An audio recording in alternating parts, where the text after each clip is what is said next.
I'm currently working on my OnlyFriends and Girl Rules Parallels video, and that's gonna be my longest video yet, most likely. But in the meantime, OnlyFriends, holy shit! Welcome back to Neat Little Parallels or Flipped Parallels between the seasons of OnlyFriends, Part 3. Okay, we got the full just focus on me for once argument. Actually, technically speaking, Sandray's argument where the focus on me comment was made wasn't even about focusing on Sand.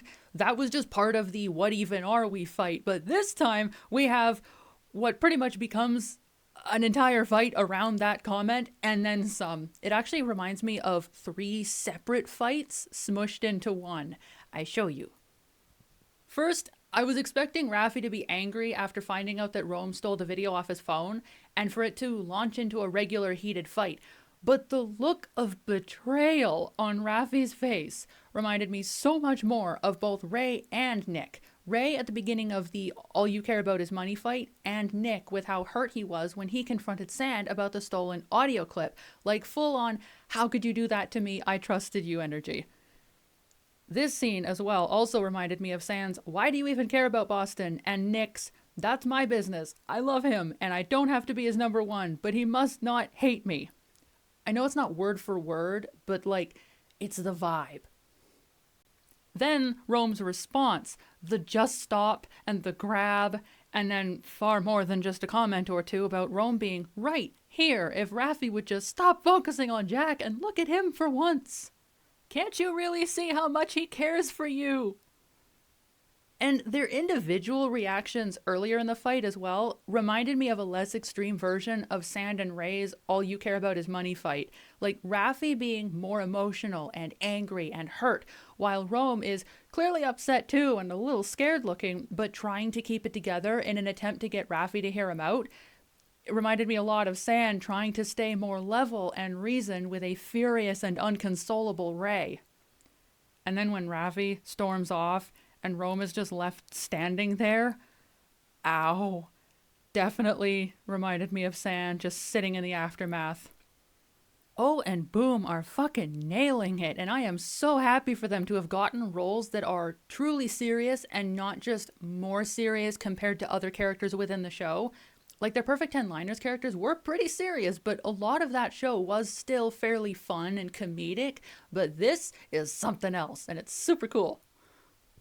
And it's finally sinking in for Rich Boy that he really has something good and genuine with the musician.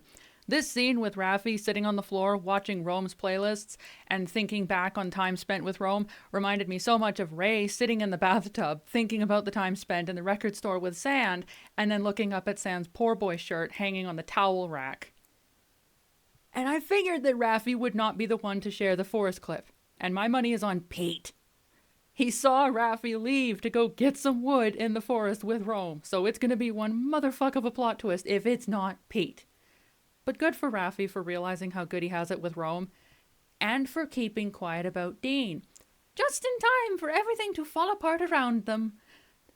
Actually though, Raffi not telling Jack about Dean and Arnold reminded me a lot of Top not telling Mew about Sand and Ray, even though in both cases, saying something would have helped them get what they'd been aiming for. And we have Tua, Arnold, and Dean being the Mew Top Boston shit show of season 2. But worse! Even though what happened between Dean and Arnold was definitely bad, it was still just a hug fueled by too much alcohol, whatever else Dean had forced on him. Can the show please address the fact that Dean was basically drugged? And getting too far into character. And yet, even though the crime is way smaller, the fallout is way bigger. Tua sends the clip to everyone in the room and then rips into both Dean and Arnold right there on stage, which in turn has people bombastically side-eyeing Raffi, thinking that he was being petty and trying to sabotage Dean again. Tua's reaction in particular reminds me a lot of Ray.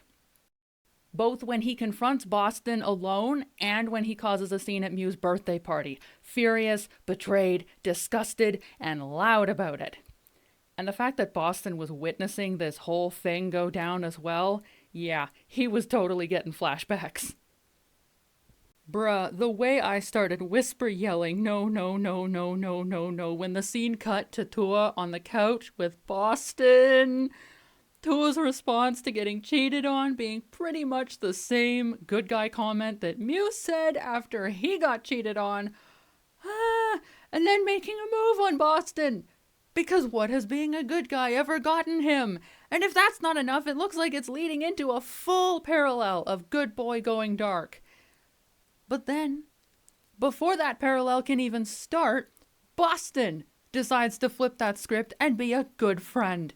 And stops Tua, saying he won't sleep with someone drunk, that this isn't who Tua is, and he doesn't want Tua to regret it. Like, Boston being the reason we don't get a good guy gone dark parallel when he's the cause of the first round of it is just wild. That was not on my Only Friends bingo card, but I am here for it.